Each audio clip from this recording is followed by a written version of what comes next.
Hello, hello, and welcome back to Ambitious. I am very excited to dive into today's episode. Today, we are joined by a name that is probably going to be familiar with you if you are somebody who has listened to our past Ambitious episodes, especially those that have been the sneak peek, the behind the curtain of my coaching experiences. Today, we are joined by one of my amazing coaches and one of the supports that has helped me to get to where I am today in my business, George Bryant. And I want to give you a little bit of context as to who George is and kind of the background of his story. Definitely at some point, we will have him come back and share more of his wisdom. But as a high level of an aspect of his story, George actually years ago was in the military and had gone through many extreme circumstances as part of that career, which ultimately led him to leave the military and go out on his own into entrepreneurship. The first business that he ended up in was specifically in the food space. He is a bestseller with his book that was a cookbook that absolutely crushed during his time as a food blogger. He also had a top performing app and then realized very quickly that he was actually destined for an entirely different industry with the skill sets that he had, the awarenesses that he had, the supports that he was able to bring to people around him. And so from the food blogger days, he then shifted over into business consulting and supporting other businesses to see the success that he had seen in that business and much, much more. So today we're going to be diving into a topic that I have learned so much about specifically from him.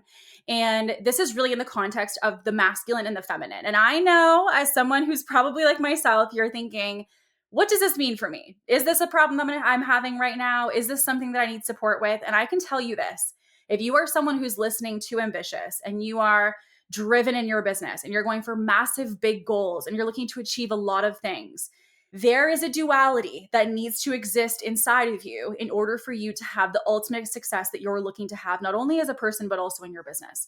And that really is the duality of the masculine and the feminine energy. And I will be honest, when I first heard about this concept and topic, I was not sold. I was someone who definitely needed more of the science, the strategy, the tactical of what this meant for me. And once I actually understood it and was able to get that clarity and awareness, it really helped to completely unravel all the clarity that I needed for my business to really take it to the next level. And so I really am just so excited to be able to pick his brain today. We dive into what is the masculine, feminine? What does that look like in your business? How do you know which one you're more dominant in? How does this translate to other areas of your life, such as friendships or romantic relationships, the way that you're processing your feelings? And most importantly, if by finishing today's episode, you start to realize which of these two you are or is your dominant, we're also going to talk about ways for you to tap into the other side to really unlock the power of what the duality of both can do, not only for you in your life, but also for your business. So absolutely honored to be joined by George Bryant today. So without further ado, let's get into today's episode. Hello, you guys, and welcome back to Ambitious. So if you're watching, you'll see that I am joined today. And you guys already know who it is because if you listen to the Montana Insights episodes, which we had a part 1 and a part 2 of because there was so many takeaways, you already know the guy sitting to my right, and that is George Bryant. And we're going to be going through today a lot of like a deeper discussion on something you probably didn't hear actually in the Montana Insights episodes. And bless his heart, but I obviously, as you guys know from some of my recent updates on Instagram and also previous episodes, have been in a season of travel. And so right now I'm staying with one of my girlfriends, Gabby, as we record this in Calgary, and he lives in Montana, which is like 4 or 5 hours away. And bless his heart, he drove up from Montana to podcast together. So all of that to say, welcome to Ambitious and excited to dive in. Thanks for having me. An in-person podcast with the incredible Kate Perkovic. Like, let's road trip through like beautiful Canada to get here. Yeah, I'm really excited to dive in because you guys know in the last 2 episodes that we did about Montana, I went to, what was that, May?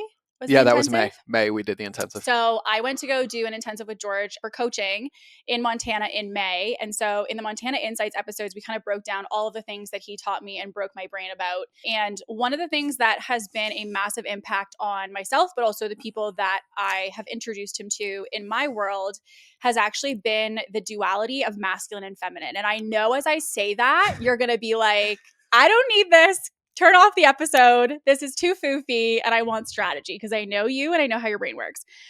But what I can tell you is that the masculine feminine side, we just hosted a retreat just a little while ago, the Soulful Scaling Retreat, which, by the way, we do have another one that we are co-hosting in February. So if you have not messaged about that yet, slide into my DMs. Happy to chat with you about it. But at the last retreat, we also talked a lot about masculine feminine and what that really looks like. Because if you're someone listening to this, hence the reason you're driven to listen to a podcast called Ambitious, is probably because you're probably decently masculine energy. And so George and I have had a lot of conversations about this. He's talked to girls at the retreat about it. And because I coach so many incredible driven women, a lot of us are in our masculine. So when we hear masculine, feminine, and I was actually just asking Gabby, whose house I'm at right now, like, what do you think? And she was like, oh, yeah, like that would just be like in one ear and out the other. And I'm like, okay, perfect. Even more reason to dive into it. So all that to say, excited to dive in and to pick your brain about all things masculine, feminine. Yeah, I'm honored to be here. I have no idea how my reputation precedes me. I feel completely unqualified on paper to have this conversation, but something that like I genuinely care about. And also I think I might be able to define a little bit better in the lens since like 90+% of my clients are female entrepreneurs. Yeah. And so yeah, I'm really, really excited. And quite frankly, there's no prep for this one. So like you just At get all. to spit them for me At and all, yeah. we'll see what silliness comes out. Yeah. Well, one of the things that I can tell you from like calls that I've had inside of our mastermind, coaching clients, all of it is that there is like a huge misconception of, first of all, why should we even care about it? And what does it even mean to be more in your masculine or more feminine? Because I think for anyone who's not super, super deep into like the personal development world, they think about it as like masculine traits or like I am a more feminine person or I'm a more masculine person in the sense of like aesthetic or how you present, which obviously it goes so much deeper than that. So would love if you could just kind of unpack like why is this even something that someone who's like a driven female entrepreneur who is really ambitious and going for big things needs to be conscious of and needs to be aware of? Yeah, it's a great question. And I want to give a little context too before I answer that. Mm-hmm. My understanding of masculine, feminine in this, like I've been an entrepreneur since like 2009, but I've been leading people like as a Marine for 13 years since like 2002 and ended up in personal development buckets and consciousness buckets and men's work and women's work and co-ed couples and facilitating them and breath work and NLP and all these different things. And I think the first thing is to define them, right? And the way that I define them to make them really, really easy, and we were having this conversation before we hit record, is that the best businesses are harmonious between masculine and feminine, right? It's not I'm so rigid or I'm out sniffing the flowers and flying with butterflies in the field, right? Yeah. So for me, the definition of masculine is the structure of time and space. So for lack of better analogy, it's like the bumper lanes on a bowling alley. Like when I go bowling with my son, the only reason I beat him is because I keep the bumpers up for me too. Because no matter where I throw the ball, I'm guaranteed to hit a pin. But what happens inside of those bumpers is feminine, right? It's intuition, it's feelings, it's space, it's not having rigidity to where we turn off our greatest superpowers, right? And so business in general is structured, right? Entrepreneurship is structured, right? Like if we're coaches, if we're consultants, if we're creators, we need some semblance of structure and consistency to be able to bring our gift to the world. But in that consistency, in those bumpers is where we get to express ourselves authentically, where we get to come from a place of our intuition for some women or sharing our feelings or sharing our values or things along those lines. And so having too much on either side tends to be the biggest problem. And you know this as one of my clients who I absolutely love supporting and serving. And a lot of my other female clients that have just been like you, what ends up happening is when you're too far in that, let's just call it ambitious for this show, too far in that ambitious bucket, you end up accidentally living in transaction and to do, and you get trapped up in the weeds of like, go, go, go, go, go. There's no finish line. There's never enough. And really over time, what ends up happening is you either get burnt out, you lose your energy, you end up getting into creative blocks, or you start to resent the things that you're doing that you love to do because you're just so in the structure constantly. It's like it's fight or flight 24/7. And the trap never stops. But then on the inverse side is if you're in the field of butterflies and rainbows, right?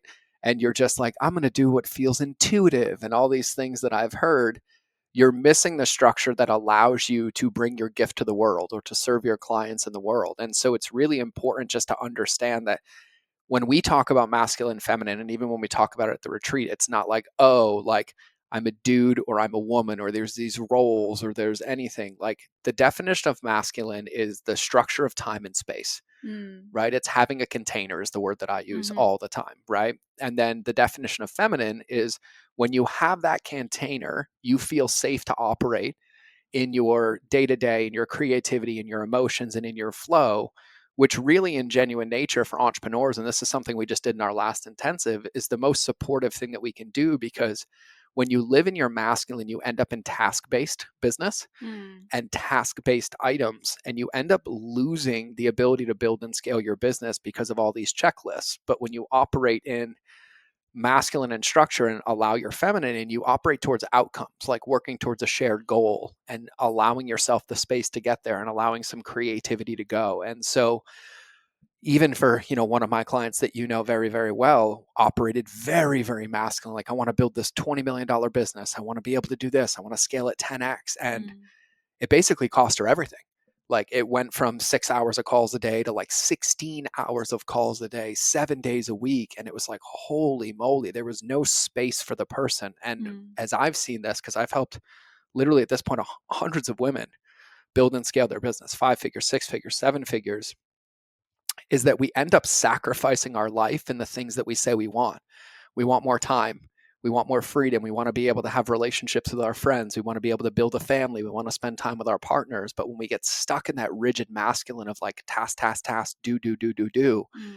the only solution that we're convinced we have is to add more onto that plate. And so then you start looking at it and you're like, I don't want to scale my business. I don't want to have a Right. bigger impact. And so it kind of creates this self-filling trap that the deeper and more you're in it, the longer you get stuck. So that's how I would define masculine, feminine. Does that make sense? It does make sense. The analogy that was given to me was almost like a coffee cup. Like the coffee cup acts as a container, Yep. but it has no purpose if it's not filled with anything. It just sits there. Yes. And then on the flip side, if you just have coffee, but you have no cup, you have no structure, which means everything is a mess Everything's a and mess. there's no outcome for or purpose for that coffee. It just spills everywhere and now it's dead. So Yep. it's kind of really the combination of both.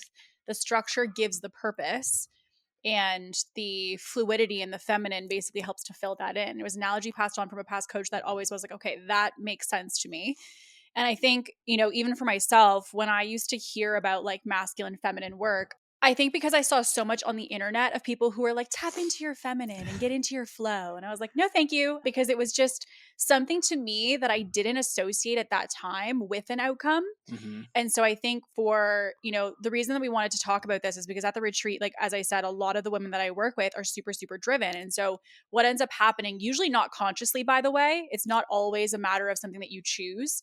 We see a lot of women who step into their masculine either as a byproduct of the business, but also I feel like, which is another piece of it, as a byproduct of modeling and learning. Yeah. Because even for myself, and you guys have heard me talk about working with family in that episode and the power of the pivot and talking about obviously like my upbringing and everything like that. But you guys have heard me talk about the fact that I was raised by like a single mom. And so like for me, I saw women, and I was just talking to a private client about this actually.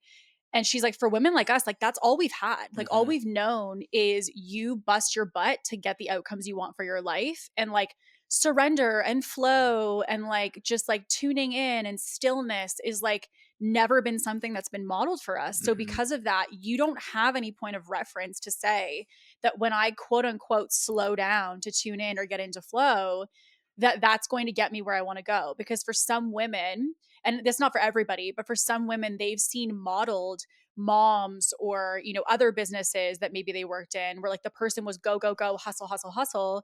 And so then when you see that as your point of inspiration and that becomes your north star of how you're like, oh, that's how I get success, okay. Mm-hmm. Or which we were kind of talking about because we just recorded a podcast for his show, we were talking about as well, like the idea of like when you're looking at role models in business, like let's just say that you're looking at a man and how they run their business, right? And you're seeing the fact that they're go, go, go, and they're like, on this plane and that plane and this meeting at 4 a.m. And, all of these like really like crazy hustle culture pictures. When you have that and then you go, oh, but like just slow down and tune in. And like, Mm-hmm. I'm like, what are you talking about? Because Mm-hmm. there's been no point of reference where some women have to justify to themselves, that could be an avenue to explore. So like, I'm curious when it comes to like someone being more in their masculine, because again, we're going to talk about like the negative impacts of that as well. And also if you're someone who wants to change it, where you can get started. Like when women are super in their masculine, like where do you think that comes from? Like, why do you think they end up there? Yeah, well, I think you nailed it, right? I think one is what's modeled, right? And I'll even share like a personal anecdote. Because I grew up basically relatively homeless and neglected as a child, right? I had to be very rigid to be able to survive, like being on my own since like 13. And then I joined the Marine Corps, right? So for those Canadians, you don't know, you might know what that is, you might not, right? But for those in the United States, right, I ended up in probably the most rigid, structured organization that exists on the planet. And when I got out of the Marine Corps and I went into business, I was so resistant to that structure because, like, for 13 years of my life, it was awake at 4 a.m., in bed by midnight, and it was go, go, go, go, go. So it was almost a gift for me coming into entrepreneurship because I started as a food blogger, but it was really like an intuitive thing of like, I didn't want that structure. I didn't want standing calls on my calendar. I didn't want those things. So I think bucket number one is it's what you're modeled in your life. Like if you go all the way back down to your childhood, which let's all be honest, right? Everything that starts in our life starts at our childhood. Your paradigm is formed 0 to 8. Mm.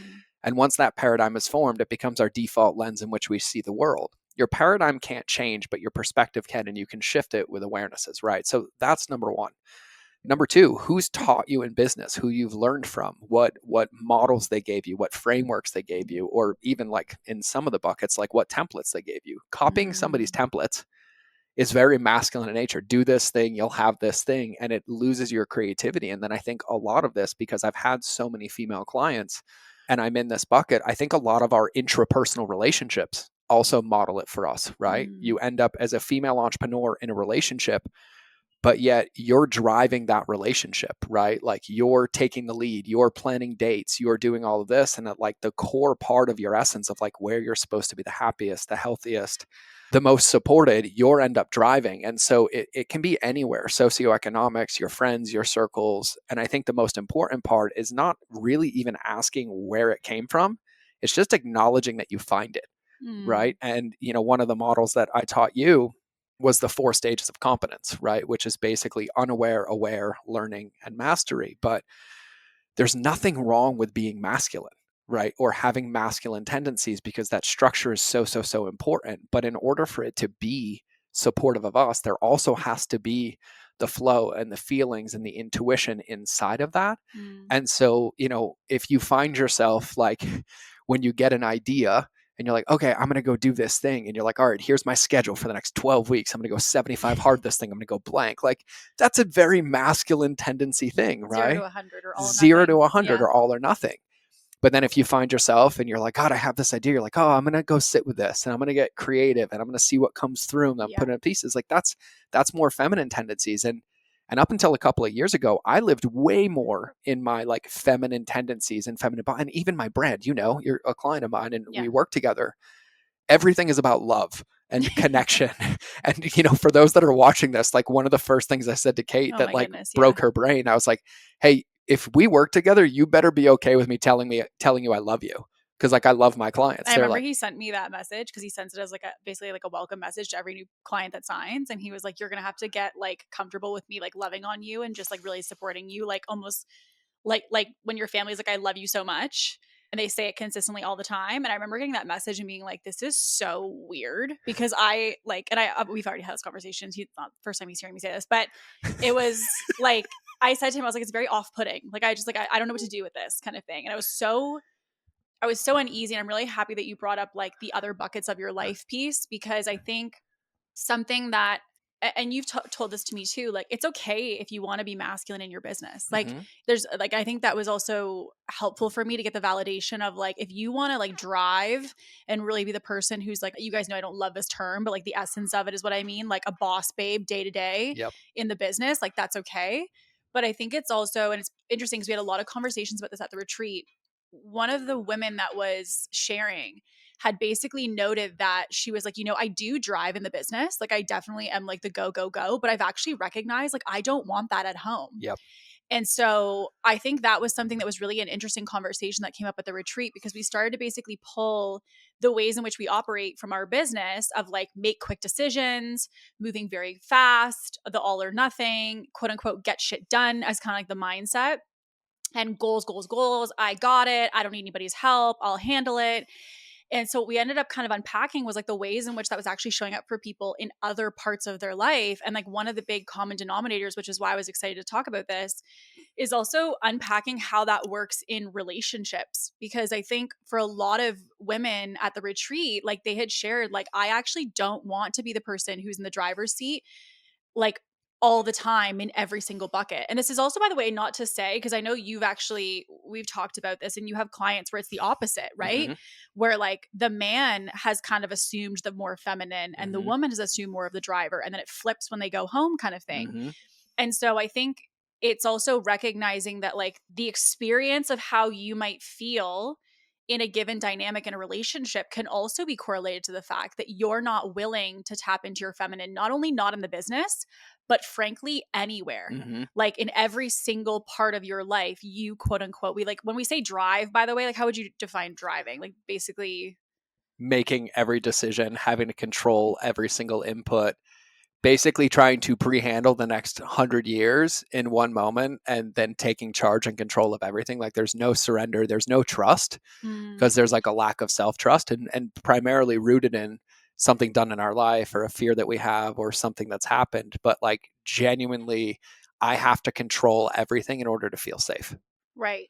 And like at the retreat, there were women who were sharing that like they realized as part of our masculine feminine conversation, which is why we wanted to talk about it, that one of the women had shared, like, I actually don't think I've ever told my husband, like, I actually would really love if you could drive right now, Mm-hmm. in the sense of when she's done with her day and she's been making decisions all day and she's been coordinating all day, that it would be amazing for someone else to be like, I got it, kind of thing, toward the end of the day, and be able to shift out of that to go tap more into your feminine. Or like vice versa, like you were saying with, you know, an example of clients that you work with, that there was a couple and he was saying that like their roles shift and change depending on which bucket they're in. Yep. And so I'm curious, because obviously with the retreat, we had some conversations about it and you've seen it with your clients, as like your main client base is female. What have you seen as to like women who are super in their masculine with their business, and kind of like how that, if they don't start to see some aspect of balance or duality, like how that can kind of domino into other areas? Oh, that's a great question, and it's a really really slippery slope. Like the first important thing to acknowledge, right, is one of the things as human beings is we convince ourselves that we can compartmentalize, but we actually can't. Mm. How we operate in one area is how we operate everywhere else. We just convince ourselves that we don't, which is considered cognitive dissonance, right? But I've seen this, and I've had the absolute pleasure of coaching a lot of couple entrepreneurs to where Mm. they have that dynamic, but when they leave the business where the woman is driving and then the man is not, it ends up leading to resentment and a breakdown in their relationship on the backside, because they're not communicating. He feels demasculated, like he doesn't have a voice, and he ends up feeling like a wounded little boy and like can't share anything except say yes. And so there's no structure. But for women, when that starts to bleed into their life, like your identity starts to get wrapped up in your business, right? And you're starting to Mm-hmm. measure your self-worth Mm-hmm. based on what results you create rather than your intention and what you're shifting. And the sticky trap is when your identity is wrapped up into your results, you then convince yourself the only thing to do is to create more results, which just drives the Titanic to the bottom. Mm-hmm. And one of the things that I think is so incredible, right? Another way to define masculine feminine is the masculine is the canvas in the world, like it's the blank canvas, and the feminine is the art and the Mm. feelings and the intuition and all these different things, right? And most of us, and every one of my clients, yourself included, you had an idea, right? You're like, I want to do this. I want to bring this vision to life. The vision itself is feminine. Mm. It's this, no Feeling. one's ever done this. I have this feeling. I have this gut hit. This is how I want to serve, how I want to support. Mm. And then the masculine is the structure you put around it to be able to bring that plan into life. And so it really, really, the deepest part of it that I see happening, and the one that's probably not acknowledged the most, is the burnout, Yeah. right? Like you wake up in the morning and you literally feel like if you cannot get on your phone, if you do not check something, that the business is burning down. You literally feel like constantly you're in fight or flight. you're starting to resent the things that you loved, Mm. of like, God, I love doing a podcast. I loved creating content. And you'll hear this a lot from female entrepreneurs, like, God, I wish I could just go back to the beginning when I was unattached. Mm. That possibility is still here, but because we drive, we lose the ability to take a step away and, for lack of better terms, to get off the field, Mm-hmm. to rest, right? Because another easy way to think about it is the masculine is like running the race. The feminine is the recovery after the race, when you reflect and you make adjustments and you Right. keep these things tweaking. And so it just tends to be this really slippery slope, to where the only way that we think is out is to add more to our plate. I'm going to add more calls. I'm going to create more content. I'm going to do X, Y, Z, because we're not seeing the outcome. We're getting stuck in the doingness of it. And it always leads to burnout every single time. And Yeah. it looks identical across the board. Well, I think also on the note of like recovery as well, is that I think that there's also women who in their business are trying to push, and they're pissed Yep. that their body or their mind or their creativity is like kind of capping out. Like they Yep. can feel themselves burning out. And instead of them being like, oh, this is a sign from my body that I think I need to slow down, they're like, I'm just so annoyed. I'm so frustrated that I can't achieve more. And it's Mm-hmm. always this aspect of achievement. And I think you hit on a note there that was really important, which was the aspect of identity connected to the business. Mm-hmm. Because I think that a lot of the time when you're super, super in your masculine, it basically means that your business is who you are, Yep. not a part of what you do. Yeah. And so I think that part of that comes up though, because people who are in their masculine, and I say all this, by the way, not to say that like I literally everything I'm saying and explaining was literally me in the last 6 months, I want to say. This has been like a really intense growth and deep dive into all of this, because I was basically being the dude Mm-hmm. in my life, and not even necessarily in just my business. Like, I think, to be totally transparent, like I wasn't really resting. Like I would say I was resting, but I would still rest with like my laptop on my lap, but I'm like on a soft surface. So I guess that's resting, right? And so I would like watch Netflix and I would mind numb, and I would do these things that I would kind of, even resting was checking a box. Like I Mm-hmm. remember, and you guys know this about my burnout episodes where I talk about this, like my recovery even from burnout and the fact that they're like these supplements and the red light, that became boxes. And it was like, great, I'm crushing this red light routine, right? And it's like, it still became achievement, and it still became an outcome. Or when you go on a walk, the walk's not just about, oh, I went and got fresh air and I looked up and I looked at the leaves and I looked at the sun. It's like, I went for a walk and I crushed 10K steps. Look at me go. Like Yep. every single thing very quickly becomes about an outcome. And what I realized in the process was like me just being. And we have like a mutual friend, Nancy, who did a segment at the last retreat, and we hosted it at her house. And she's this beautiful like retreat center in like the Toronto area. And when we went and she did like her segment, she was talking about masculine and feminine as well. And when I had first met her, she was like, well, what if you like could just be? And I was like, what are you talking about? Like, what does that mean? Like, I don't know what does that look like? Like, she wanted me to sit in a field with her.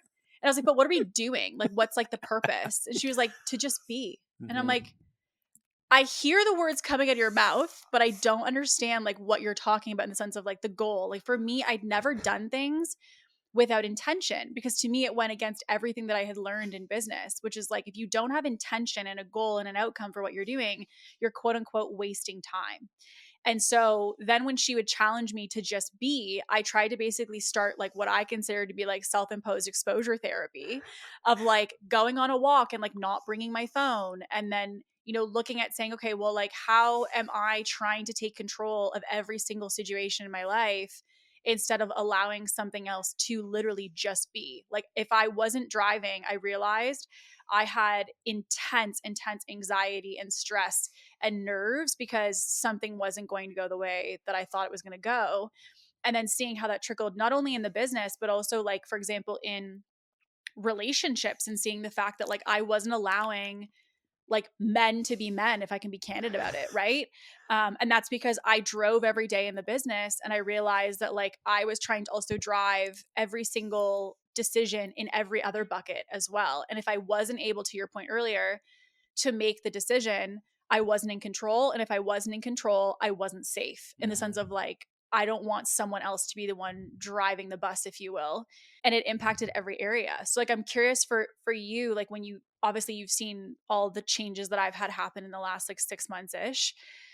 Like when you see people who are struggling to let someone drive, like where that comes from. Because I think like obviously we just hosted a team retreat in the Toronto area, and one of the conversations came up about like mass men and women and what that looks like. And I think also women, frankly, because of independence and all of these things, kind of have a little bit of a worry about releasing quote unquote control and having someone else drive. And like I hosted office hours in our program, and one of the women was actually, interestingly enough, hosting a masculine feminine masterclass. So she was like, hey, I have some questions about my webinar. And I was like, okay, great.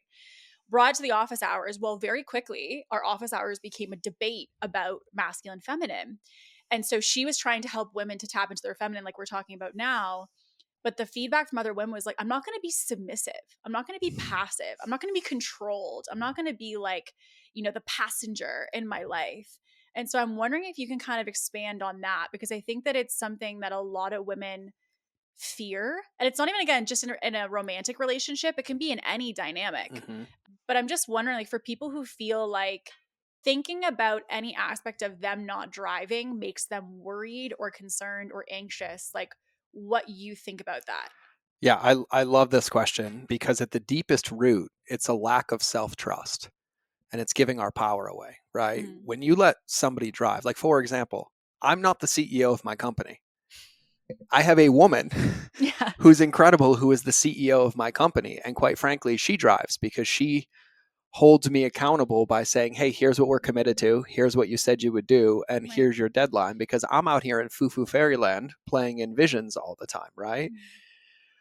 But there's this semblance of like knowing ourselves. So I think at the deepest part, when you let somebody drive, let's take team for an example. A lot of people build and scale their company and they hire team members, but they basically hire glorified task managers because they try to control everything they do and tell them how to do their job.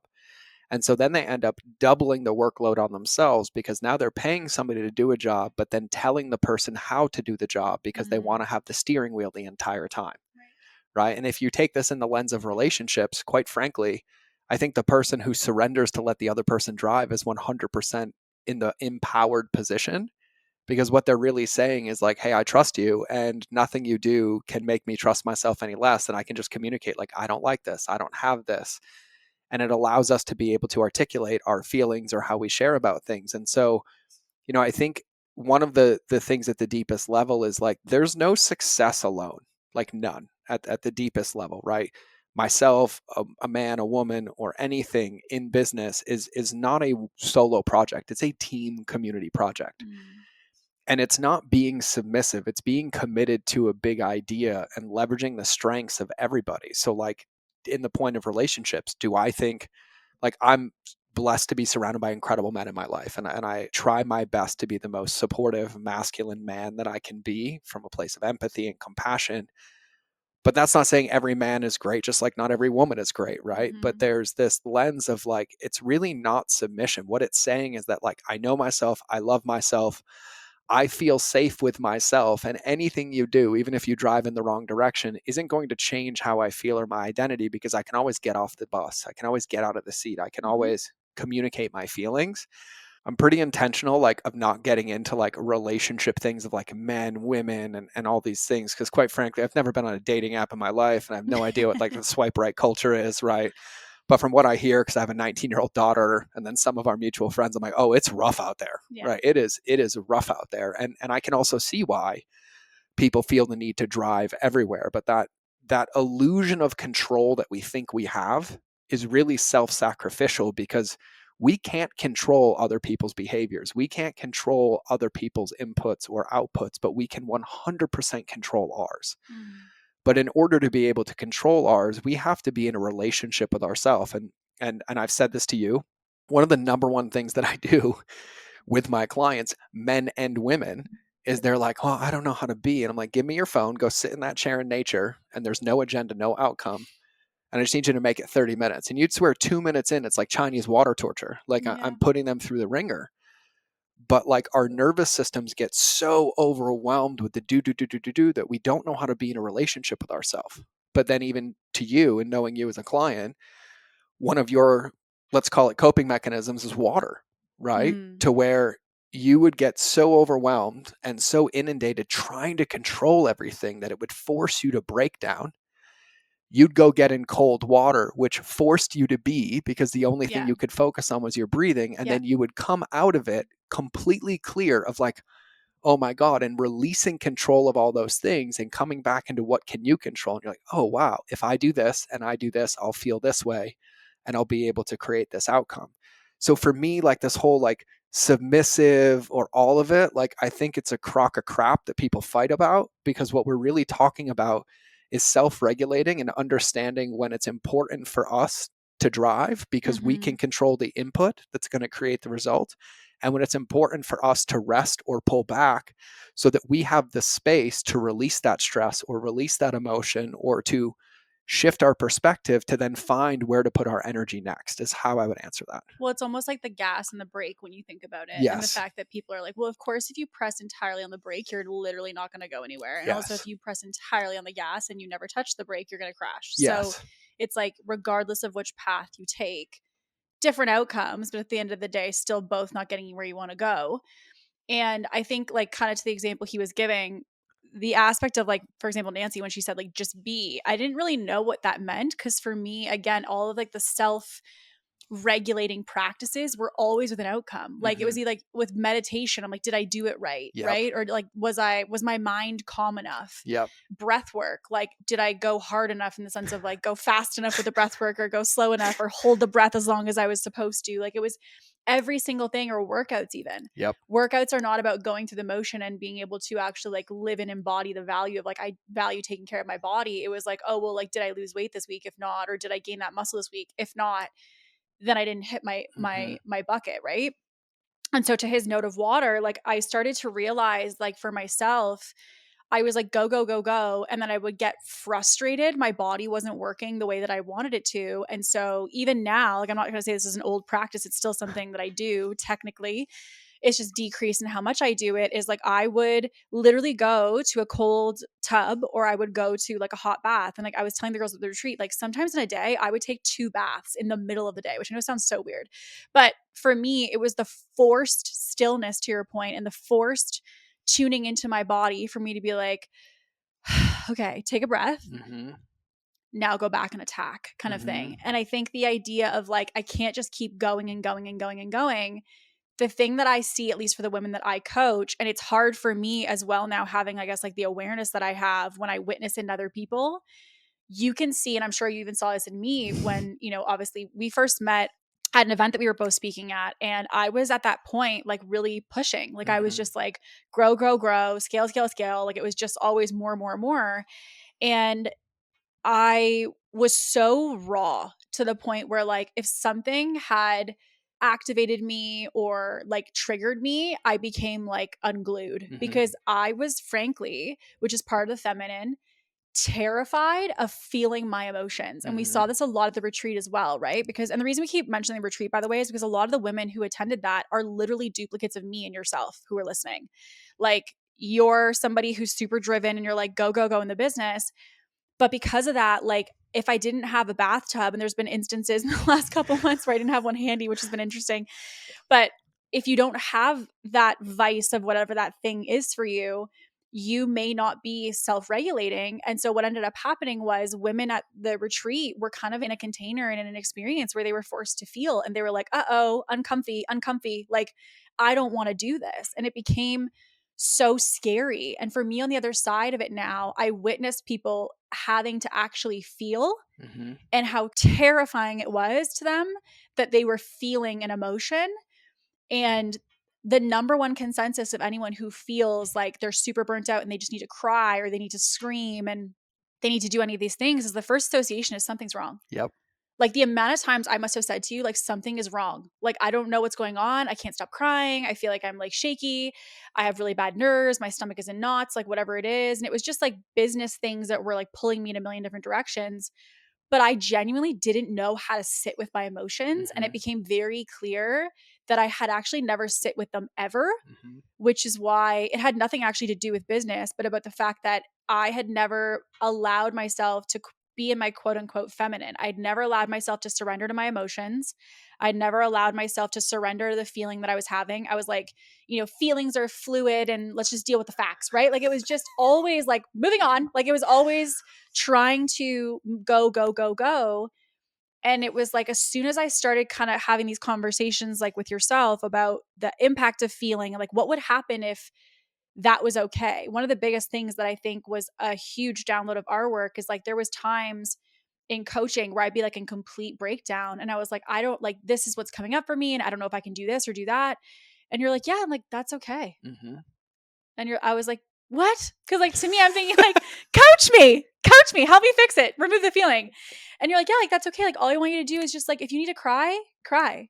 And if you need to scream, like go get a pillow and scream into a pillow. Like it's coming up for a reason. So like let it out. And one of his mottos that he has at all his events and in his coaching is like, if it's coming up, it's coming out. And so I would love for you to kind of expand on like the process of feelings, because I think sometimes for women who are like, go, go, go, number one, which you've heard from other women that I coach, is like, it can feel like an inconvenience. Yes. Like, I don't have time to be upset right now. I don't have time to be stressed right now. I have things happening in the business. I have goals happening, launches happening. I don't have time for this. And so the aspect of like feeling like they don't have time for it, feeling like they don't want to honor it, and also kind of like this underlying fear of like, I don't really want to go there because that feels in their body like opening up like a can of worms. Yeah. So, and I love this and thank you. You don't have time not to, because all you're doing is delaying a crash, right? And there is a rule, like I'm a breathwork teacher and I facilitate, but I also sit with a lot of breathwork. And just for some context for everybody listening, the reason I share these things is I've not had an easy journey of, going from homeless to drug addiction to war to combat to being shot and shrapnel, and quite frankly, probably one of like the accidentally like worst men in relationships because of trauma. I've walked through every one of these modalities and I've been blessed to have incredible teachers and people around me. But one of the mantras that we always say is if it's coming up, it's coming out. And our bodies are this incredible vessel that knows how to self-regulate. And then we try to get in the way because it's an inconvenience. But I'll give a tangible example. You going to the bathtub is one, but I know every woman listening to this has gotten to a point where everything's been an inconvenience until like you're almost forced to go take it, right? Like I'm going to go for a walk, or I just need to get in the car and drive, or I'm going to go lock myself in my room. And then all of a sudden there's this massive flood of emotions, right? Whether it's anger or sadness or tears, but always right on the other side of it, when that feeling has been released, is this beautiful space of clarity, right? And I teach this in the lens of my 7-year-old son, right? Because there's this book I had to read him every single night when he was younger called Bear Through the Woods. And it says, you can't go over it, you can't go under it, you can't go around it, you have to go through it, right? And if you have kids, this is going to land massively. If you've ever seen kids, you'll see a kid in a grocery store, get told no, drop down on the floor, throw the biggest temper tantrum of their life, cry it out, stand up and be happy 2 seconds later. Or you'll go to a playground and see two kids fighting over a toy. They'll get mad at each other. I hate you. They'll go to their parents. They'll yell it out. 2 minutes later, they're playing with that kid again because they're not stuffing the emotion. They're actually feeling it, right? And what ends up happening is when we think feelings are inconvenient, we end up stuffing them until it's a pressure cooker and it's a bomb that's waiting to go off. So then when that happens, we're convinced that every time we have a feeling, it's going to be this massive thing, but it's just because we don't allow ourselves to feel. And Kate and I have done so much work together. Even in our intensive, I cried like 3 or 4 times a day. And not because like something was bad, but my body just felt like crying. And even when we were facilitating the retreat, I'm briefing the women and all of a sudden I break down in tears. And then 2 minutes later, I'm like, okay, great guys, here's what we're going to do. Here's where we're going to go. But it's really just allowing ourselves to honor what's coming up in our body to be able to operate in our superpower, like to be able to operate both connected to how we feel and where we're giving our energy and attention. Because I've learned this, like your body doesn't lie to you. There's so many times that I've had female entrepreneurs that literally don't allow themselves to feel because they're just convinced it's not a real problem, or they are okay serving that client, or this is what they want to do. And eventually the pressure cooker breaks and they're like, oh my God, I had like 30 signs throughout this whole Mm-hmm. time that I shouldn't be doing business with this person, or I shouldn't have Mm-hmm. coached that client, or that offer wasn't right. But because they just didn't give themselves that little bit of space to feel that feeling, they just kept going down a darker road, which took longer and longer and longer to recover. And Well, I so, was just going to add to that too. I think the aspect too is like, even when you feel it, because I even had moments in the business that were like tapped into like intuition and like I just have a gut feeling, mm-hmm, but then my brain, and you often talk about this with like the heart and the head, mm-hmm, my brain was like, but it's strategic to have that offer. Like we had talked about after our intensive in Montana about something we were going to add to our product suite, which I've since killed and been like, no, never mind. And it was interesting because even though my intuition, or like, again, my gut or my feeling or my heart was like, no, this doesn't feel like we should do this. Like, I don't feel excited about it. I don't feel like I'm aligned to it. I used to be like, what the heck is alignment? Like I used to like make it, who cares? You know, like it's like, what's strategic? But then I realized that like, I think to that point, we know and we hear the voice. We have the pull. Our heart's like super clear about what it needs to be. But then logistically, we're like, no, that can't be because that product suite is that's strategic, or like that's what I'm supposed to do, or that's the box, or that's the milestone. And so I feel like just to add to that, I think there's an aspect too of like the head and the heart was a huge, like you guys know when I talk about in episodes like frameworks and structures, because I'm a nerd like that and I really like anything that I can fit into a bucket of some kind that I can make, rinse and repeat. I'm like, okay, I got it. Like I can sink my teeth into that now. And when he explained the head and the heart piece, like there's moments in business where you have these like two pathways and you're like, I feel like I need to go this way or I could go that way. I don't really know. Like that offer, that team member, that launch, whatever it might be. And there was so many moments where he'd be like, okay, well, like, tell me what you're thinking about it. And I'm like, well, okay, like this is the plan, I think. This is a strategy, whatever. He's like, okay, I hear that. That totally makes sense. How does it feel? And I'm like, what are you talking about? So I was like, who cares? Like, just tell me what's strategic, right?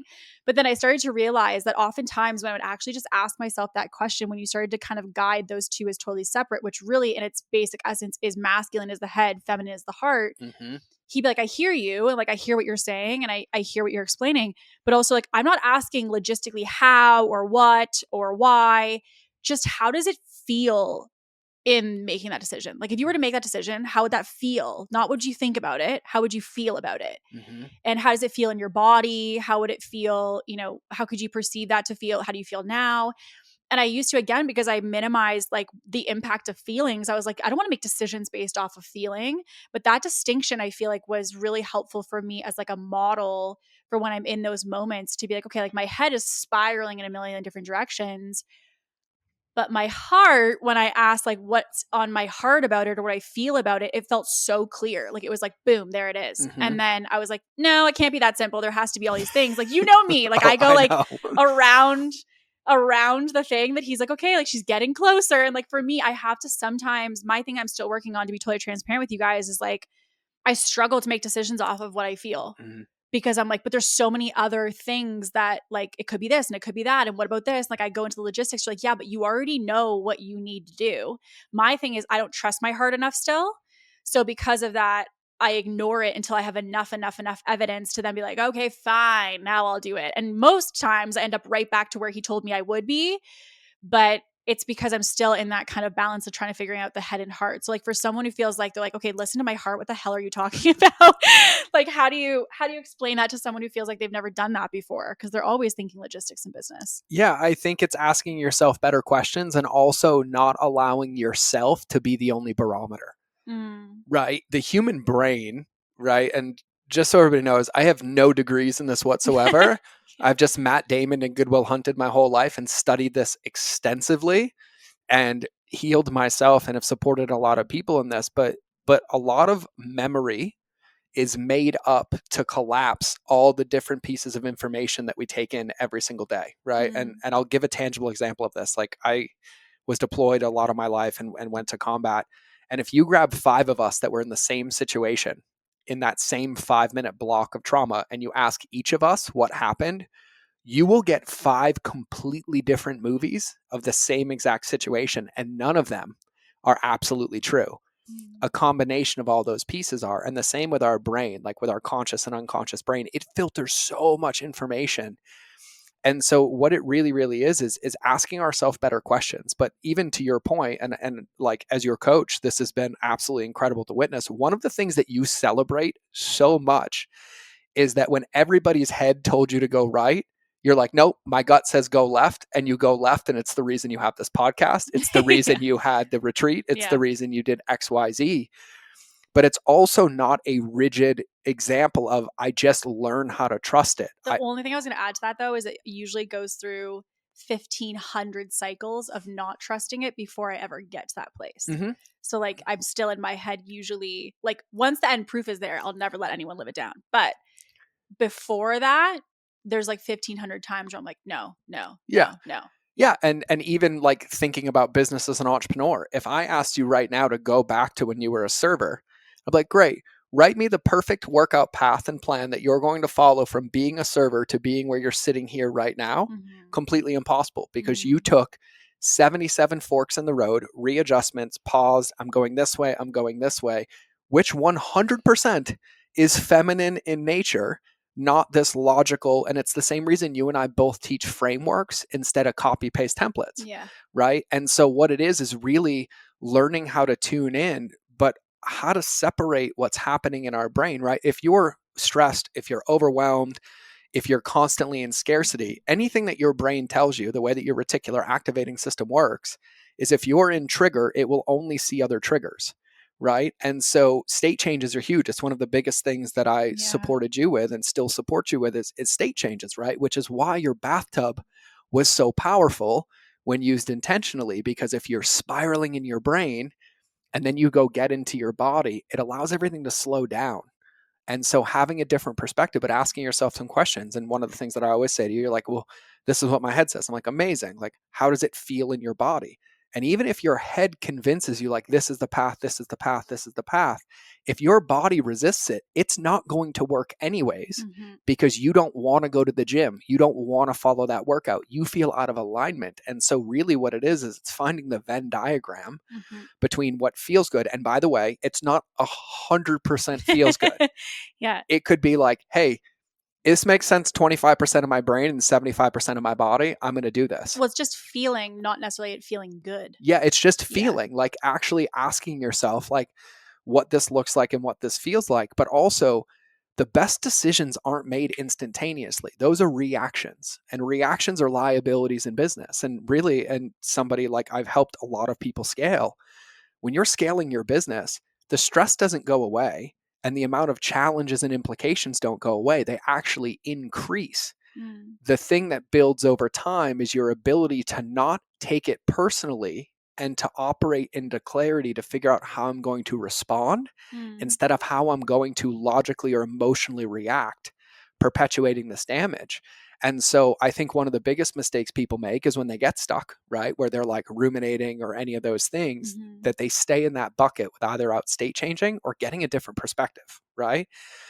And a different perspective could be somebody that sees you or be like, hey, can I run this situation by you and let me know what you think or how you feel about it? But actually changing the way that we see things. And I think it's important, and I'll explain the reticular activating system really, really quickly. But if you've ever bought a new car before, let's just say you buy a red Jeep, right? You're like, oh my God, I want a red Jeep. And you're like, God, I love it. I look at them. You don't see any red Jeeps whatsoever. The moment it's in your driveway, you realize 17 people in your neighborhood have a red Jeep.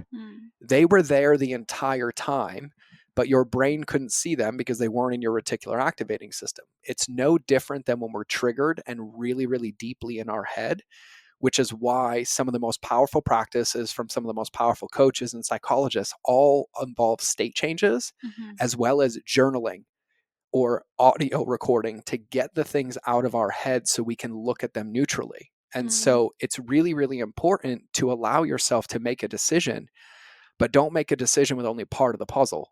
One part is your brain. Another part is your heart or your feelings and how you feel about it. But I think there's a third part, which is what is the situation without my involvement in it, right? Like one of the ways that I do this is I'm like, okay, if this was a client of mine or if this was a friend of mine and it wasn't me and it wasn't my relationship or my business, what would I tell them? One of the most annoying questions that I feel like you ass. And some of your friends also got the memo of. Because like you'll be in like the depths of a situation. You're like, oh, like this is what it is. And he'll be like, yeah, okay. So like, what's a private client's name? And I'm like, oh, okay. Like, Sam. And he'll be like, great. What would you say to Sam? And I'm like, hey, Sam, by the way, because I know you listen to this. What would you say to Sam? And I'd be like, well, it's different, And it's just like, it changes. You start to realize how much you're wrapped into either the emotion or so deeply heels dug into like, it has to be this way. Again, control. And something that I just wanted to hit on because you kind of nodded to it is like this aspect of like awareness. Because one of the things that I remember I had said to him when we've been, really diving into like this work and coaching was like, I feel like when I had realized I hadn't really been feeling, and then I started to realize like, whoa, okay, like I'm having a lot of feelings happen overnight now, basically, because I've opened the door. The number one thing that I had vocalized to him is like, I can't unsee now the way that I used to do business and how flawed that might have been. I can't unsee the ways that I was operating and how that wasn't serving me. Like I can't unsee these things. And so back to his aspect of awareness, like that was also really hard because the process of rebalancing this, either going from super, super in your feminine energy and very, very flow and no structure and being like, whoa, I haven't, and you even talked about this yesterday, right? Yep. Feeling like, because we're almost, I would say opposite in the sense of I'm very much play in the masculine dominantly, and then you're more in flow dominantly. And so we'd basically been talking about the fact that like sometimes when you start to have an awareness of like, oh, okay, here's what it'd look like if I integrate more structure. Or for me, this is what it would look like if I actually added in a little bit more flow and feeling. I started to be so like aware of what that looks like that I honestly couldn't go back. Like I used to have moments where I'd be on my laptop till like 2:00 in the morning working and like go, drive. And I physically, my body won't do it anymore. Nope. And so it's this whole thing now that I have an awareness of what balance could feel like or what tapping into your emotions without being wrong. And I wanted to note to something too that you mentioned earlier that's just been sitting in my brain was also the aspect because you're talking about like your support system and things like that and really seeing are those people that help you to tap into one side or the other, or are they potentially hindering you doing that? One of the things that has really been interesting for me around feeling, because a lot of feeling as of recently has been a ton of friggin' tears. And with that, what's been interesting is like you also don't ask clients what's wrong. And it's really like an interesting awareness that I've seen because 9 times out of 10, and this is actually interesting because at the retreat, the same thing happened with some of the women, like not intentionally. It's not like they're not doing it on purpose, but one person, there was a lot of tears as well at the retreat. So just brace yourself. If you're coming in February, we're going to break your soul in a good way. When they were crying at the retreat, someone would say to them, oh my God, what's wrong? And naturally, which again, I think for masculine women who are very like, frankly, like anti-feel or haven't felt a lot or created space to feel, you're sometimes also back to modeling and conditioning. We're conditioned to think that feeling and having that overwhelming emotion means, like this is not good. Because we associate crying with like a funeral and a breakup and sadness and grieving. And like it's always a negative connotation. And so then when women are like, wait a second, like to your point, you want me to cry in the middle of the day and then just like get back on Zoom and just keep going, or like be in the middle of a podcast and just be able to feel and then keep going. There's this association with like weakness or this aspect of it being negative. And so I think that's also that I just wanted to add, like, I think it's an important aspect because for me, I basically had to change my relationship with what my emotions represented. And most importantly, what I realized with the feminine was like, I wasn't feeling because it's not that I was scared to feel. I didn't like the labels of what I associated with those feelings meant to me. So because of that, I was like, well, if I feel that thing, it means I'm X person. Or if I feel that thing, it means I'm weak. If I feel this, it means I, don't have what it takes or whatever it might be. And we had one of the events some of my private clients were at. And it was interesting because one of the main pieces of feedback they gave me is like, it was so helpful to see you, like myself, cry. And I was like, why is that? They're like, because you're always so curated and you're so on and you're so like just crushing it on all sides. And they're like, it's not to say that you don't do that, but it was just so like, it was such an aspect of permission to be like, oh, she's human. Interesting. And I was like, you guys realize like everybody poops, right? And they're like, yeah, no, I know. But like to see also and witness other people in it is why I think even in coaching, it's been helpful for me to see you cry at moments that had, again, nothing wrong. There's nothing that's happened. And now the question is just, hey, what is it? Mm-hmm. Like in the sense of what is it that's coming up for you? Mm-hmm. Less of like what's wrong. So I just wanted to share that because it was just been sitting on my brain since you said that. Well, and it reminds me of an open loop that I have from earlier. And Kate and I are both marketers, so open loops drive me nuts, right? And earlier, when you're talking about some of the pain of being in your masculine so much and not allowing yourself to feel, the reason your identity gets wrapped up into this is because you also don't allow yourself to feel the wins. You also don't allow yourselves to feel the joy of what you've accomplished. You take that away from yourself, because feelings are not these things that are only attached to like winning or losing. They're just things that we experience. They're not our identity, and our bodies are incredible. And I'll share an antidote around this, right? I've sat with plant medicine. It healed my life, but I'll never forget when the shaman was briefing this, because with one of the particular modalities that I used, he's like, your body's going to purge. And even when you hear that word, what's the first thought you have? Poop. Poop or puke, Yeah. right? Yeah.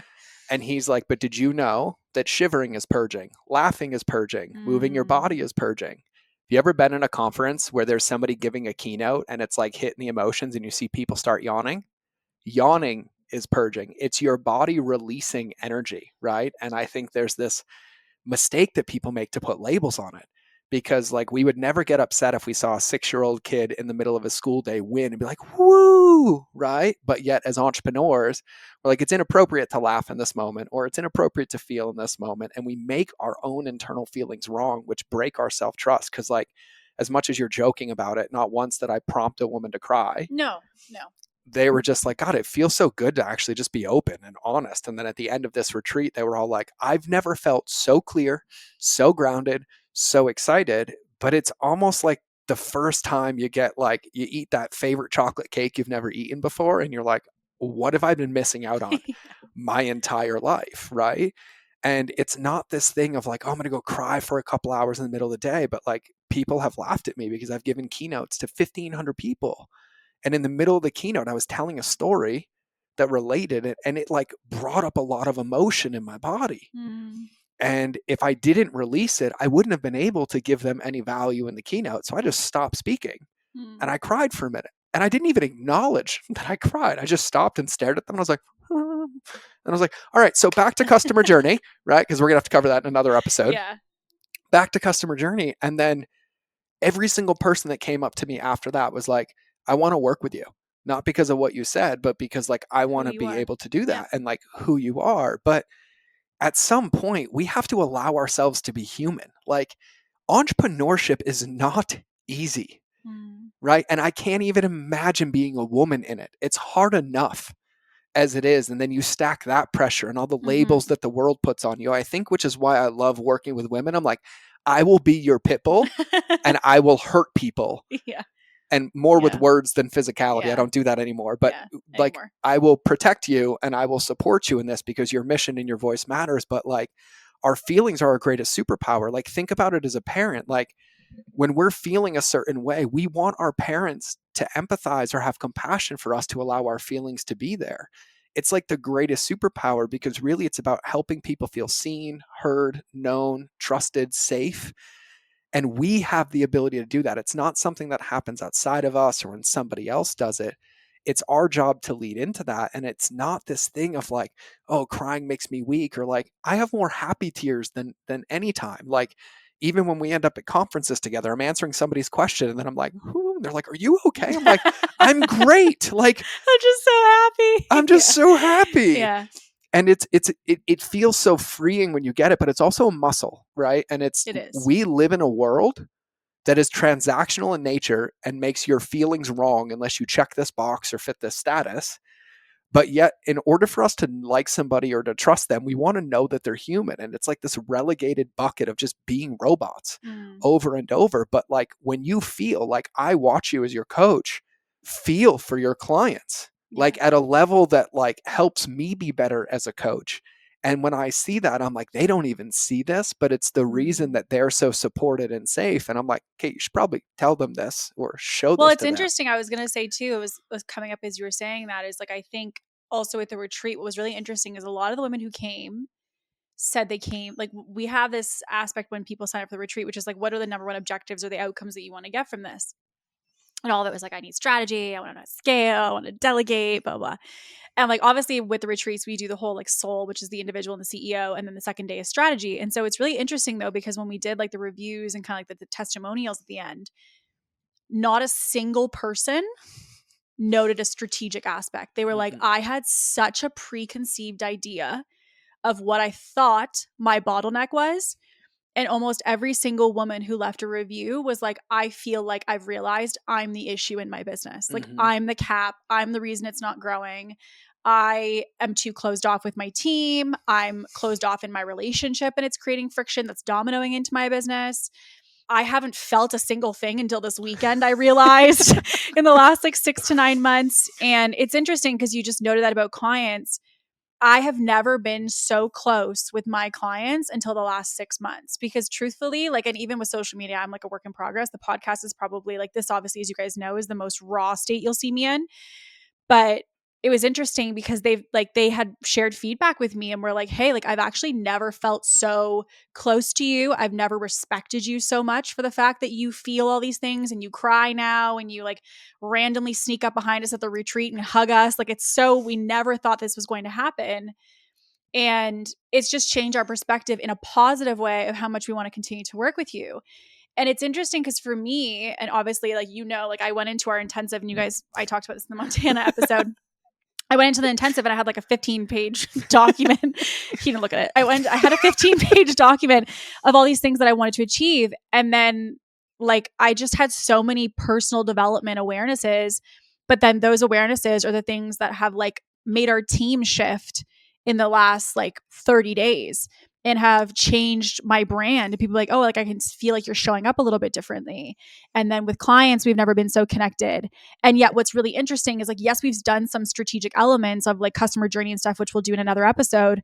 But the core fundamentals of like kind of like the backbone of the business, while there has been optimization and refinement and like, making adjustments along the way, the massive leaps and bounds have been from that whole, which I know we talked about very briefly in the Montana episode, of like, you're the cap of your business. And I know that that's a big piece because I think for women, they're thinking, okay, if I scale, what more do I have to do?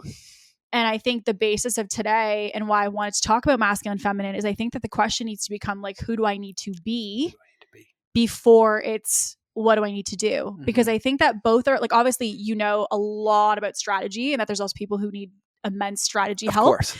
But I'm curious as to like the aspect of like when we think about scaling a business and we're thinking about, okay, like again, masculine, what's all the stuff I got to do versus feminine, who do I have to be? Where's that line? Because like obviously you've seen so many of the clients that were at the retreat and like, my private clients and stuff like that. Yeah, like what's that divide of like if someone's listening to this and like I really want to tap into that next level of business and like I feel like I do need a lot of strategy help, like they maybe don't think at this moment, again in the awareness, that they have anything to work on in this area. Like how does someone know?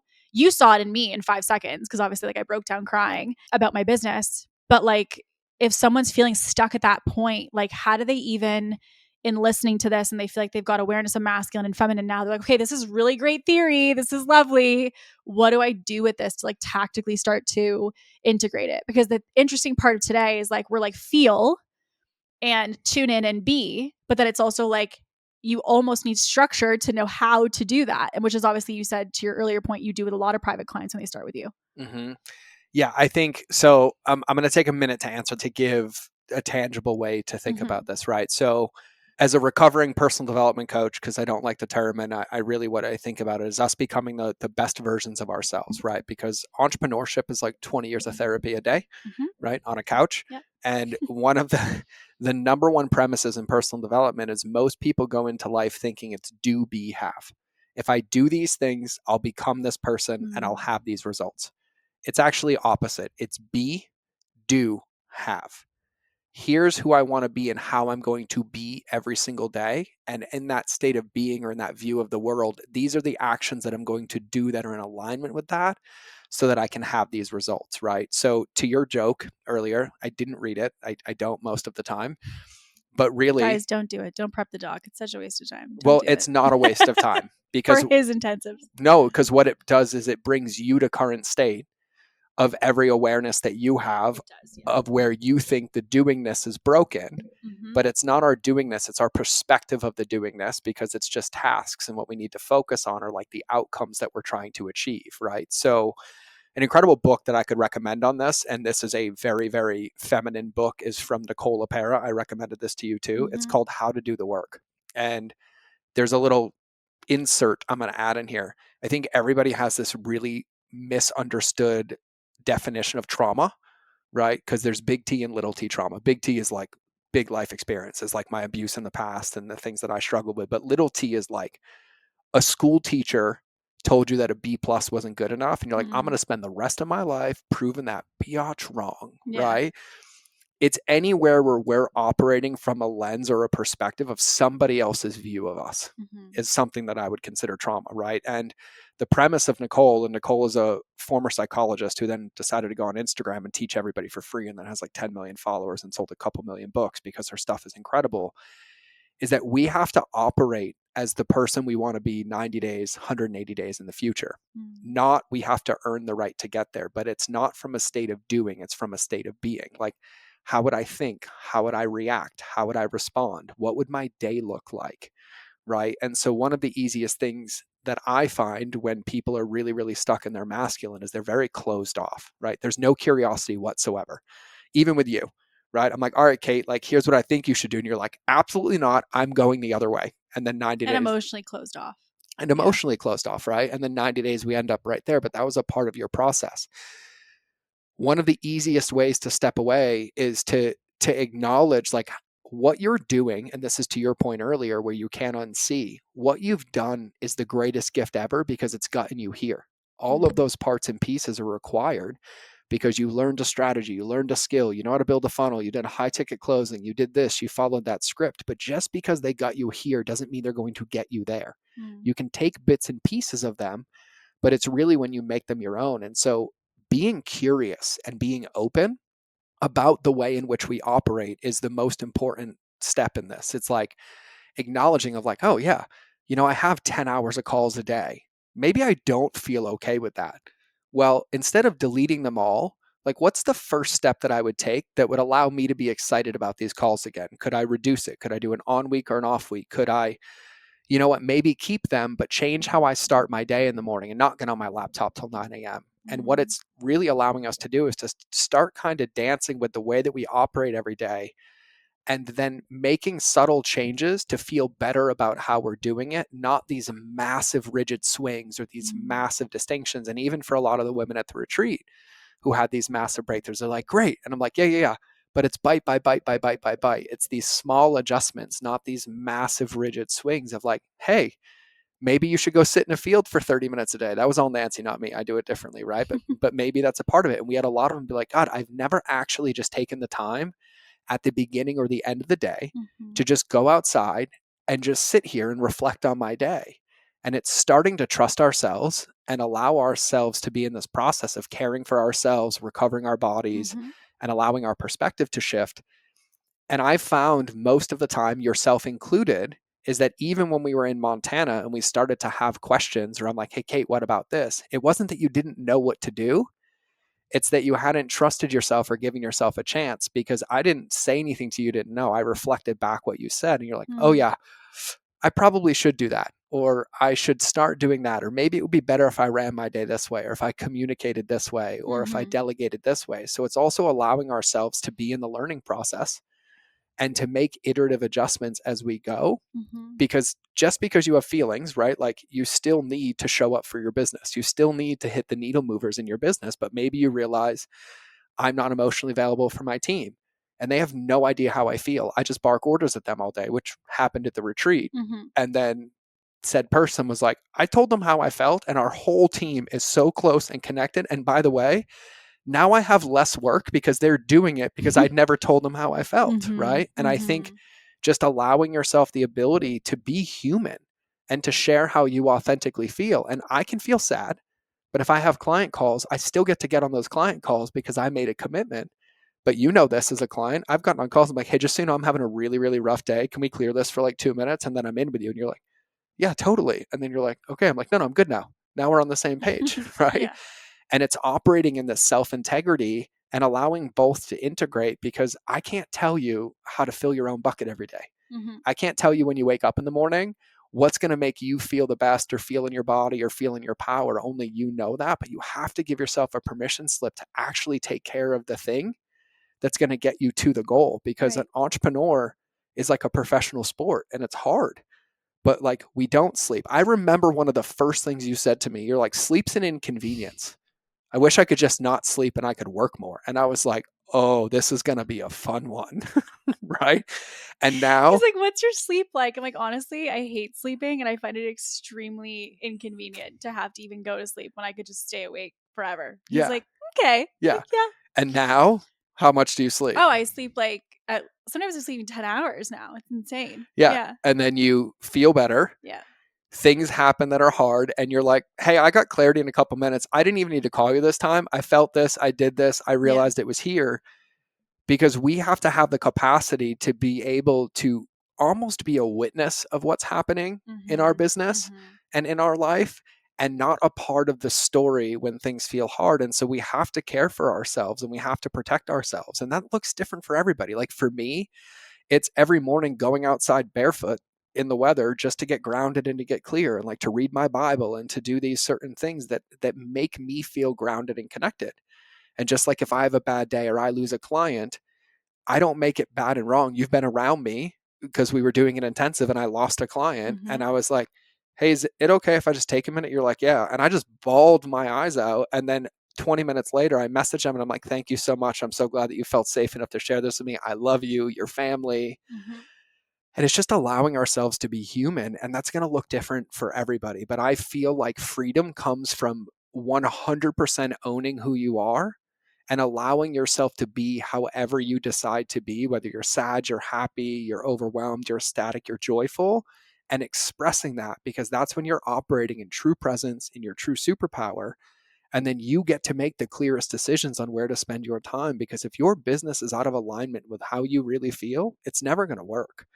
And if you don't allow yourself to grow and make adjustments as your business grows, it'd be like, God, maybe that isn't supporting me anymore. And like one of your clients who I love is like, I'm going to launch 4 new businesses this year. Yep. Tried it. Didn't like it. You know who you are. Love you, girl.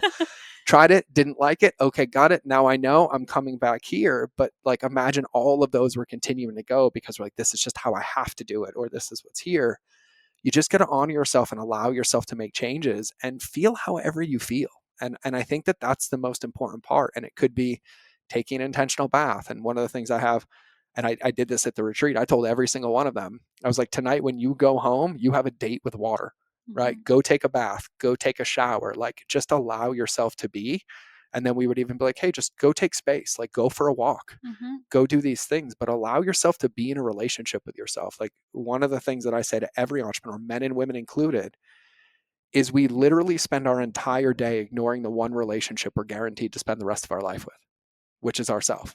And our business becomes the place that we hide. But the moment you can be in one with yourself and then you use your business to support that and the goals that you have, your identity is not wrapped up into it, and you love what you do and you wouldn't trade it. And it feels like rocket fuel because you're lit up, it's in alignment at the deepest level. And so I don't know if that was helpful, but that's how I would answer that. Helpful. And I also feel like part of the reason it's so scary, I was thinking as you were saying that, is because I feel like with masculine, there's more structure, there's more example, right? Like when you think about feminine, it's so fluid and it's so interpretive and it's so individualized and it's so unique to each person. And you're like, okay, like how do you know if you're quote unquote doing it right? And like it feels like it's so gray, it's so fluid, it's so not static. So because of that, it feels difficult for most people to wrap their head around the idea that like basically success is the ability to float, not necessarily to actually be able to like swim against the current. Yep. And I think because of that, they're like, but how do I know if I'm going at the right speed and in the right direction? Like there's still always this assessment, right? Whereas when you think about somebody who's more in their feminine needing to go more into masculine, the essence of masculine is structure, right? So when you think about someone who, and you guys may even have people that you know, and obviously you know who these people are on the online world, they're usually pretty vocal. When someone's super in flow and it's just like, it's all about flow, it's all about alignment, it's all about intuition, it's almost easier to go from flow and intuition to adding structure than to go from structure into adding flow. And I think that that's why it was so difficult for me because I was like, I don't know how I'm making progress at this. And the thing we know with business is like everything that most of us do is a goal. Like it is a milestone, it is a project management, it is like a launch, it's a set of boxes and most of the things we execute day to day. So then when someone says like, hey, tap into your feminine, like go feel, you're like, what? Because you don't really necessarily have an example or a reference point to know that you're making progress. Yeah. And I think that was the hardest part for me, which was like, how do I know that I'm expanding or growing in this? Like when you think about a workout plan, you increase the weight or the sets of the reps. In business, you see more money come in or you feel like you have less hours you're working. Like you always have a point of reference that tells you, hey, you're making strides and you're seeing success in this. But then when it comes to tapping into the feminine, it's kind of this aspect, which again, I know you guys are going to hate this answer, but it's a feeling. You have this feeling. And the only way that I can kind of quantify what the experience has been for me is the experience of my business has become lighter and brighter as a result of tapping into the feminine. And it just means that things are not as resistant. It feels like the current or the waves that I used to experience, like the storm basically has passed and like you're on calm waters and you're just kind of floating under paddleboard versus before I felt like I was like backstroking my life away for 7 hours. And I think it's just the water is the same, but the experience feels totally different. And so that's really the only way that I can quantify it. But I was thinking about that as you were saying that, because I think for most women, the resistance to it is the fact that it's very difficult to feel excited about diving into it when you feel like you don't know how to see progress in it. And because everyone's so driven to a goal, if you don't have that mile marker, you're like, it feels like I'm kind of just going in circles and just doing things to do them, which goes against the essence of what business teaches you, which is like everything has a purpose and an objective. So I just wanted to add that because I think sometimes in listening to this, at least I know like me a year ago would be like, I have no idea what you're talking about. Me a year ago would be super resistant because I'm just like, this feels so gray. And I think the thing that I would just say to like kind of finish that is the fact that like that's kind of the point. Yeah. Like the point is that you've been living in the black and white, you've been living in the boxes, you've been living in the structure, and what it is an invitation to play in the gray. And I think for most people, the resistance is the fact that it's safe to know that you're all in on one side or the other.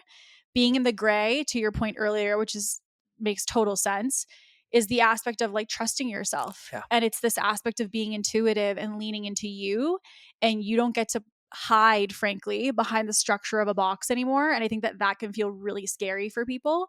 So I think masculine, feminine, like knowing the clients that both of us know, myself, your journey with it, your dominant, my dominant, all the pieces, like it also, I feel like, and obviously you've done a lot more in this than me, like it's also a massive topic to unpack, like in the sense of there's so many nuances to it, in the sense of you're dominant and then in relationships and all these things. So like if someone feels like, okay, like they're listening to this and they're kind of getting the high level of it, like if someone was to have like one action item that you would want for them, is there like a practice or a homework or something like that that someone can kind of take as their first step to being like, okay, when I do this, it's me setting my intention that I'm taking, as to your point, and one of the mottos he has, guys, is like bite by bite or step by step.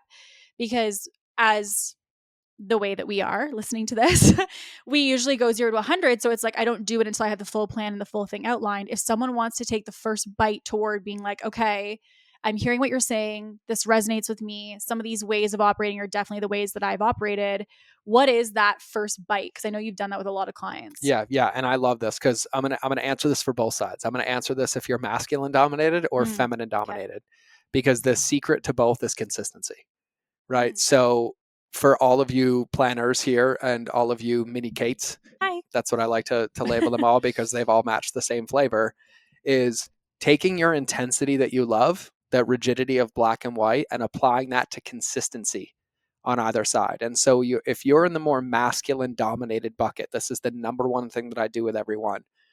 You need to intentionally open your calendar, whether it's once a day or once a week, depending on the time, and you need to go do an activity for fun.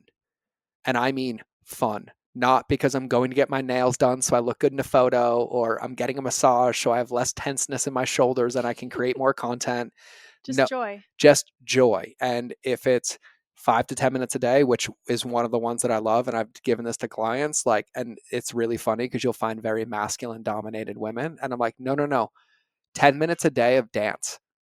Turn on a playlist, get in your kitchen and dance, right? Or 10 minutes a day of a bubble bath, or once a week for an hour, I'm going to go do this thing that I haven't done in 5 to 10 years that I used to love doing, that I stopped doing when I became an entrepreneur. Yeah, and mine was the bubble bath where I answered DMs. So also as a side note, chuck the phone, just the Yeah, bath. yeah. And so the side of if it's masculine is actually just allowing yourself the consistent space to be able to just be.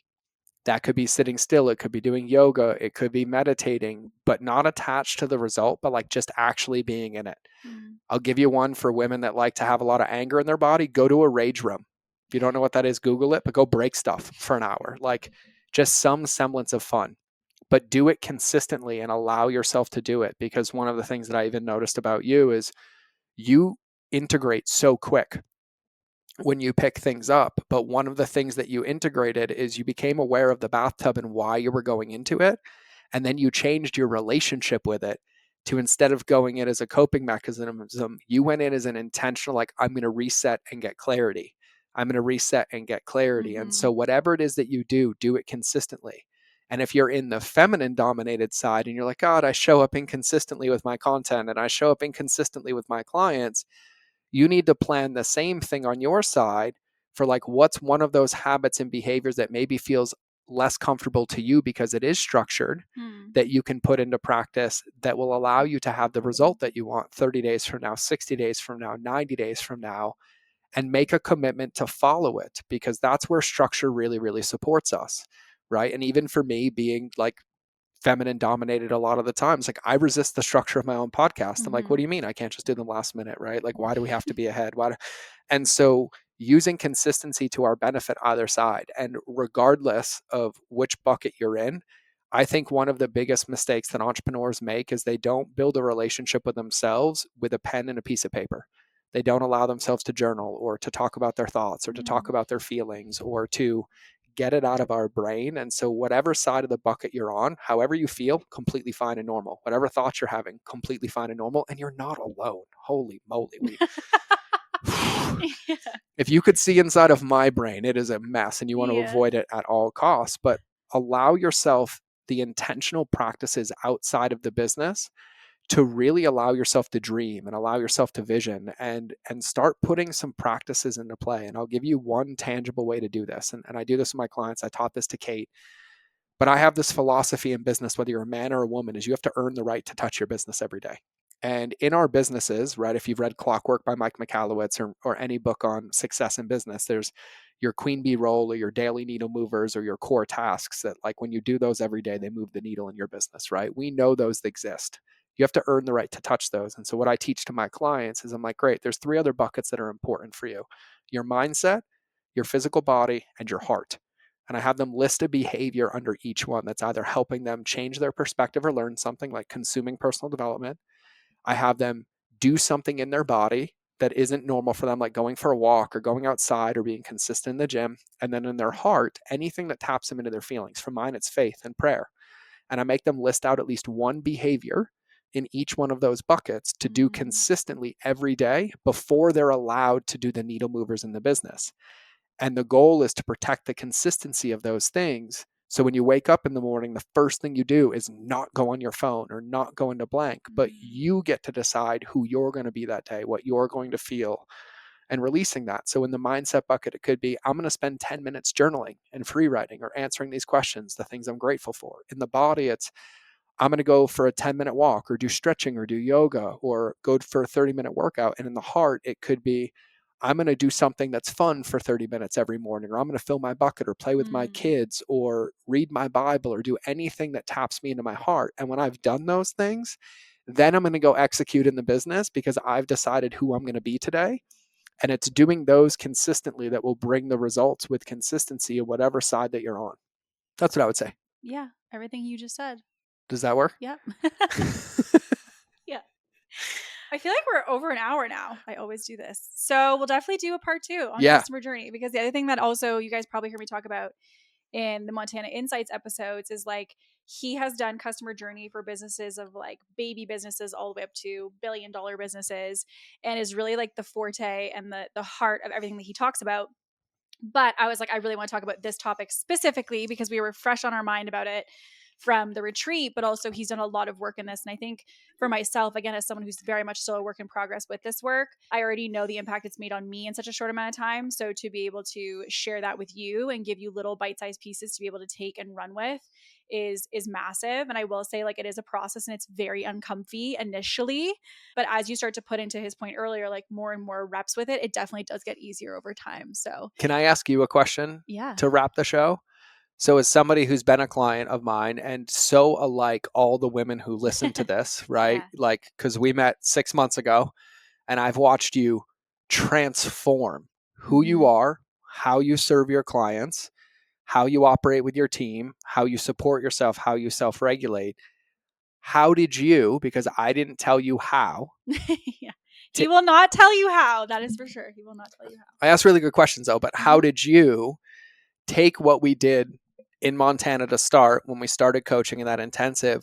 What were some of the most important actions or behaviors that you took every day that you do more consistently now that allowed you to start to operate in that gray? And how do you feel about it now? That's a good question. I would say one of the first things I did to tap more into feminine was also the aspect of doing things without distraction. Cause like I also, which is a side conversation, we actually have a separate episode coming on about ADHD, but that was something that I was like struggling with, of constantly being consumed and never actually present in anything. And so one of the things that has been really helpful is literally just going outside and just breathing, like just going and being in the sun, putting your feet in the grass, or like literally just laying down outside. And obviously, you know, in Canada, it's a little bit more difficult some of the months, but that was one of the things that I feel like, even truthfully, when I was in Montana for my first intensive, was part of what, you know, quote unquote broke me. One of the days went to like be outside basically for the entire day. And like on one of the mountains, you could literally, I don't know how to explain it other than you could like hear the air. Like there was not a single sound of anything near, and no cars or no like anything. Obviously being from Toronto area, there's a lot of noises happening, dogs barking, whatever. And to have just like complete silence, I realized how little silence I actually have. And so I think one of the things for me was starting to kind of like tune into my relationship with what stillness and silence meant. And like, listen, I'm not at the point where you are, because like he can stay still like a little vegetable for like a long time. I definitely can't do it as long, but for me, it's again inching toward that, and like changing the relationship with silence and stillness has been huge. I think looking at the practices that I had before that I had already been doing, like meditation and breath work and stuff like that, but doing it from a place of like intention and desire of just like how I wanted to like take care of my body and feel, less of a matter of doing it as like a checklist and like, oh, if I didn't hit it today, then I hadn't succeeded type of thing. I also, which is going to sound so simple, but it was also like physical things like sleep, as you were noting earlier. Like I didn't really sleep before. And I realized that I saw my perception and my relationship to sleep was what was also part of why I wasn't sleeping. Because in my mind, like it was an inconvenience. I didn't look to it as like a, hey, I'm taking care of my body. And if I do this, this is going to help me to perform 10x tomorrow. And I think part of the reason I struggled so much before is like I wasn't sleeping. So because of that, I'm like frustrated I can't get things done. It had nothing to do with motivation or ability. It's like I was genuinely exhausted. And because I wouldn't let myself recharge, but then I was also like, oh, I want to get things done. And also a part of that, which again is a very simple thing, but it was also, which still very much a work in progress, but it was like caffeine and water. Like I realized that, like, again, thinking about your body as like a vessel for the work you're looking to do, I'm like, how am I taking care of it with the food that I'm eating? How am I taking care of it with the water that I'm consuming? How much caffeine I'm having? You know, I will say like in the last like 6 months, like I don't really drink anymore. Like I have a glass of wine when I have a steak or something, but other than that, I don't really consume anything like the way that I used to. And I realized that I was having wine because I was trying to escape how I was feeling, not tune in. And I think the biggest takeaway for me has been the fact that like I'm excited to feel now. Like I used to be terrified to be sad, terrified of like I felt angry, I felt annoyed, I felt overwhelmed. And then now I'm like, when I feel like I need to cry, I don't feel any way about it, especially in front of other people. Like before, when I used to cry, I'd be like, oh my God, I'm so sorry. I don't know why I'm crying. Like I would have this like weird apology for feeling. And I've realized now that like if I need to cry, cry. And even to his note earlier, like, you know, obviously when I first met him, because again, I had no concept of any of his work. I was like, what is wrong with this man?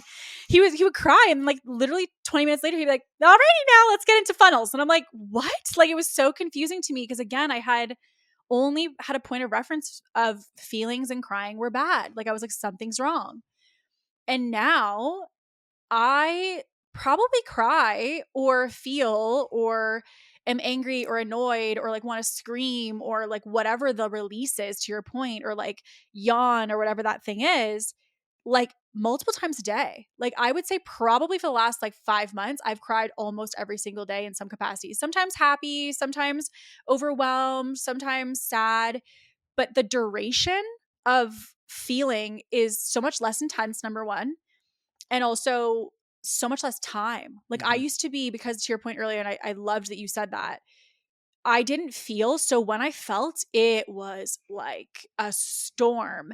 And I remember one of my past mentors had said, like, if you don't choose when you feel it, you'll feel it when it wants you to feel it. Yep. And like basically it's going to keep coming up until you process it. And then that's why you're finding it so frustrating, because it's coming up at times where it's like quote unquote inconvenient. But the reason it's coming up at inconvenient times is because you're never addressing it when it actually is convenient. And so I think for me, I have seen the biggest change in feminine with feeling, with taking care of my body, and also, frankly, with my relationships, because I feel like I had a facade around a lot of people of like, I'm fine, I got it handled, I'll take care of it.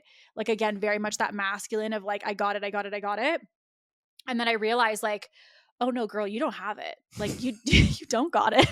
And like, I just really needed to tell people like how I was actually feeling, and like being able to say to my clients, like, hey, like I'm really struggling with some stuff in my personal life. And telling my friends who were also clients, like I was really nervous. And I said to him, like, I need to tell my friends what's going on with me. And like, I need to talk to them, but I feel so insecure telling my private clients, because I'm like, what if they don't trust me? What if they don't want to hire me? Like, and again, kind of thing. Or what if they question whether I can do my job? And then seeing how we become so much deeper connected because of all of it, I was like, oh, I would do it 15 times over. And even with team, like I've shared to team members like some really deep, real and raw things that if you had told me 2 years ago, oh, you're going to tell your team these things, I'm like, no way. Like that's not professional. There's no way. And it's brought us so much closer to literally, like, obviously you guys know I work with family, but for non-family to literally feel like family. Like this is somebody like I would trust my life with. And that's only there because there's no gap between us. Like anything that you're not honoring with your clients, with your team, with your business is a block. And I realized that because I wasn't feeling or doing any of these things, I had so much resistance in my business that was planted by me. And in the strategy of what I was doing, not honoring what I wanted to actually do with my business, because my last, mentor or coach or consultant or the person I hired would say, hey, this is the way to do it. And I'm like, okay. And so not honoring my voice in business, not being honest and transparent about just like, hey, here's where I'm actually at with friends and stuff. Like when you just really are like, okay, clarity of how I'm feeling, feel it, and then freaking tell somebody about it and stop trying to fake it, was the basis of what a lot of the work came from. And again, like, which is why I think this is so important to dive into. Can I make it very clear this was not on my brain dump in the Google Doc? Okay. Like I did not have this on my agenda. This was not something that I was asking for. It was not something that I even had like any realm of understanding that I needed. And it's a classic thing of coaching, right? Like always a matter of like, okay, sell them what they want, give them what they need. Like when I hired you, it was not about like, I didn't want to dive into any of this. Like I was like, just give me the freaking sales process. Okay. So when we dove into all of it and I started to realize like, and again, that quote that I know you share of Alex's of like, you don't have the business you want because you haven't become the person to run it. It wasn't, I hadn't become the person to run it because I wasn't like a leader or I wasn't able to hold capacity for team or like all of those things. It was a matter of like, I wasn't the person to run it because like I was a robot. Yep. And until I allowed some freaking feeling into myself, the people in my circle, my team, my business, my personal life, whatever the category is, like until I unlocked that, my business was going to stay where it was because there was no more equations or strategies or boxes or checklists or data that was going to move the needle unless I basically broke myself open. And one of the things that I love is that he kind of reframed for me. I always see things as like breakdowns, like, oh, so sorry, I'm having a mental breakdown. And he'd be like, it's a breakthrough, not a breakdown. And I think that that was also helpful because I realized that now I like seek the breakthrough. Like I'm just like, okay, like if I'm feeling uncomfy, let's just dive right into that, because by doing so, now that I've seen what's happened in 6 months with even just like my identity around the business and in my life, I realized like I was avoiding the work that I needed to do. And so the thing that I will say as someone who's going through it, and if you're someone listening to this and you're kind of like, okay, like I feel like I'm old Kate, this is a little bit overwhelming right now. That's okay. And it is like addictive. Like once you start to really tap into what you can do as a person and realizing like, oh, I'm the limit on myself. I'm the limit on the life that I want. I'm the limit on the money that I'm looking for. It gets really exciting because you get to be the person who unlocks it. And so I think as part of our work together, it's made me really reevaluate and very much appreciate business coaching in a totally different lens, because I think a lot of people associate business coaching and what we do of just what are they going to teach me to do that I'm not already doing. And I think it's a repositioning of like, how can working with this business coach teach me to become the person that I'm not right now? And so I think that that was like a bunch of massive downloads and a very long-winded answer, but yeah. That was an incredible answer. Yeah. And you get to be incredibly proud of yourself. Thanks. Yeah. Thanks. Yeah.